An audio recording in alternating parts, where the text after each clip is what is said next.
ఆ టైంలో నేను కూడా ప్రెషర్లో ఉంటే 3 వికెట్స్ పడిపోయినాయి. సో అక్కడ నేను ప్రెషర్లో ఉంటే ఐఎమ్ నాట్ ఓన్లీ అంటే నేను ఒక్కడిని కాకుండా దేశాన్ని మొత్తం కింద పెడుతున్నట్టు అనిపిస్తుంది.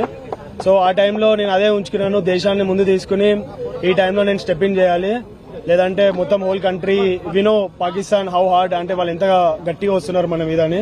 సో ఆ టైంలో నన్ను నేను బ్యాక్ చేసుకుని కంట్రీని ఒకసారి మైండ్ లో పెట్టుకుని ఆడాను. మీ వరుసగా 3 వికెట్లు పడ్డ తర్వాత మీ ప్లాన్ ఆఫ్ యాక్షన్ ఏ విధంగా ఉండే, టీం నుంచి మీకు ఎట్లాంటి ఏమైనా సూచనలు వచ్చాయి, మీరు అప్పుడు ఎట్లా ఆడాలనుకున్నారు అసలు? జస్ట్ నేను ఒకటే ఆ టైంలో జస్ట్ కంట్రీకి చెప్పాను కదా, జస్ట్ కంట్రీని గెలిపించాలి, కంట్రీని ఊహించుకుంటేనే ఆ సిచ్యువేషన్ వాళ్ళు హార్డ్ వచ్చారు నా మీద, పాకిస్తాన్ వాళ్ళు చాలా హార్డ్ వచ్చారు. బట్ ఆ టైంలో నేను కామ్గా ఉన్నా, జస్ట్ గెలిపిస్తే ఎవ్రీథింగ్ విల్ బి ఓకే, అంటే గెలిపిస్తే అన్ని సెట్ అయిపోతాయి. సో మైండ్ లో ఒకటే ఉండే, just I want to win my country. So మొదటి నుంచి కూడా మ్యాచ్ లో పాకిస్తాన్ ప్లేయర్స్ మన ఇండియా ప్లేయర్స్ ని కామెంట్ చేస్తూనే ఉన్నారు, ఆడియన్స్ కావచ్చు అందరూ. దీనికి సంబంధించి ఏం చెప్తారు? ఈ మ్యాచ్ ద్వారా సమాధానం అనుకోవచ్చా? స్లెడ్జింగ్ పైన అఫ్ కోర్స్ పాకిస్తాన్ అంటే ఈ మన ఆపరేషన్ సింధూర్ తర్వాత ఇంకా చాలా హార్డ్గా వచ్చారు వాళ్ళు మా మీద. మేము ఆడేది game, it's just a sport.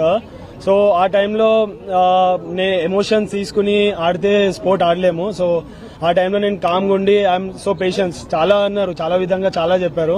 But camera ముందు అవన్నీ నేను ఇప్పుడు